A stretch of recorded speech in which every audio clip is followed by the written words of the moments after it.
मोदी सरकार के खिलाफ विपक्षी गठबंधन जो अविश्वास प्रस्ताव लेकर आया, उस पर प्रधानमंत्री नरेंद्र मोदी के भाषण पर जनता का क्या कहना है, उनकी क्या राय है, आइए जानते हैं। जो प्रतिपक्ष के नेताओं की मंशा थी, जो चाहते थे कि प्रधानमंत्री चाहे मणिपुर का मुद्दा हो, चाहे देश के जो आज हालात हैं, उन मुद्दों पर प्रधानमंत्री चर्चा करें, लेकिन प्रधानमंत्री अपने भाषण में जो है केवल भटकाने का और प्रतिपक्ष के प्रश्नों का जवाब देने से जो है कि अपने को कन्नी काटते हुए दिखाई दिए।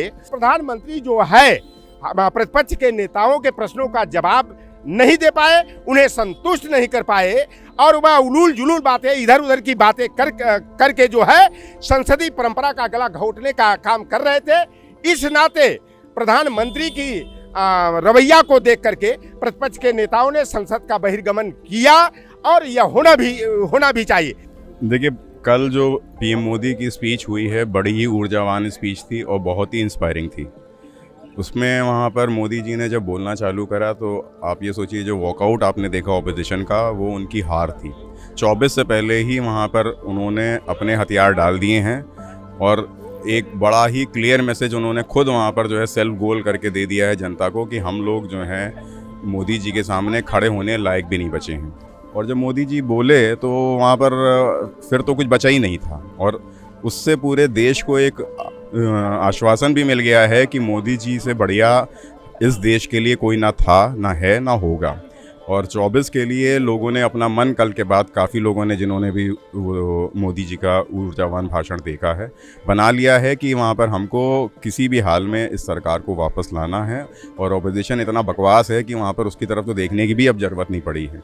जो कभी स्मृति ईरानी जी जो है कि धमाल मचा देती थी संसद के सामने, जंतर मंतर पर, जगह जगह पर, लेकिन वो महिला बाल विकास मंत्री होने के बाद भी 77 दिनों तक उनके जुबान पर जो है मणिपुर का नाम ना आया। भूल जाते हैं कि बंगाल में इन्होंने क्या करा, इससे 20 गुना ज़्यादा इन्होंने घिनौनी हिंसा करी। और आप आके मणिपुर में वहाँ पर बात करने की ममता बनर्जी बातें करती हैं।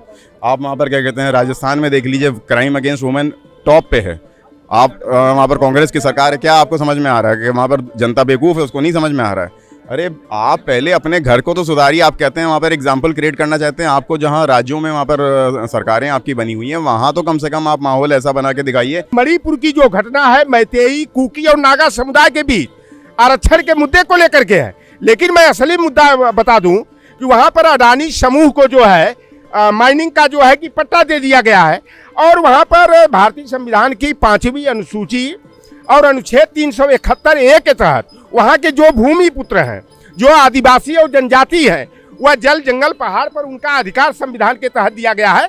और भारतीय जनता पार्टी बाबा साहेब भीमराव अंबेडकर के संविधान के अनुसूची 5 अनुच्छेद 371 के विरुद्ध जाते हुए आदिवासियों को उनको घर से बेघर करने का प्रशासनिक तौर पर और सरकार के सहयोग से खनन कराने के लिए हटाया जा रहा है। उस मुद्दे को लेकर के वहाँ पर भूमि पुत्रों का आंदोलन चल रहा है, न कि वहाँ पर आरक्षण का मुद्दा है। मणिपुर में जो हुआ बहुत ही अनफॉर्चुनेट है, बहुत ही अनफॉर्चुनेट है और उससे ये आकलन जो उन्होंने लगाया कि सरकार ने उसमें कार्रवाई नहीं करी या सरकार ने सीएम को नहीं हटाया और सरकार ने ये नहीं करा, तो वो सब बेवकूफ़ी की बातें। इसलिए क्योंकि चक्कर ये सीएम जो वहाँ के हैं, उन्होंने वहाँ पर हर संभव कोशिश करी उस हिंसा को कम करने के लिए। आर्मी ने पूरी कोशिश करी कि उस हिंसा को कंटेन करें। ये सिचुएशन बड़ी ही अनफॉर्चुनेट थी, लेकिन इसमें भी अमित शाह जी खुद वहाँ जाके काफ़ी दिन रुके भी। उन्होंने खुद पर्सनली मॉनिटर करा और काफ़ी वहाँ पर जो है सबसे बातचीत करके उसको स्टेबलाइज करने की कोशिश करी। आज वहाँ पर आप कश्मीर में देखिए, इतना विकास हो रहा है, लोग इतने खुश हैं, क्योंकि चक्कर ये है कि उनकी भी आवाज़ दबी हुई थी और वो नेशनल मेन स्ट्रीम में आके अपने को बहुत सुरक्षित महसूस कर रहे हैं। इन्वेस्टमेंट जा रहा है वहाँ पे, सारी चीज़ें हो रही हैं जो कभी सपने में सोच नहीं सकते थे। आपने उसको वहाँ पर जो है 370 लगा के पूरा जो है खुद ही वो कर रखा था कि ये ऐसे कमज़ोर होता चला है कि पाकिस्तान से ये अपने आप ही बिल्कुल जुड़ते चले जाएंगे, हमें कुछ करना ही नहीं पड़ेगा, अपने आप ही पाकिस्तान के पास चले जाएंगे। और वो मॉरली जा ही चुके थे पाकिस्तान के पास में। तो वही चीज़ है कि मणिपुर में भी वही खेल खेला जा रहा है कि मणिपुर इतना वीक हो जाए कि मणिपुर में एक एथनिक कम्युनिटी जो है जाके म्यांमार के सपोर्ट से मिल जाए और वो जो है देश के अगेंस्ट विद्रोह कर दें। इंडिया 2024 में एनडीए नॉन डेमोक्रेटिक अलायंस जो अली बाबा 40 चोरों का गिरोह है, उसको 2024 में जो है कि हरा करके और देश में जो है कि इंडिया की सरकार बनाएगा।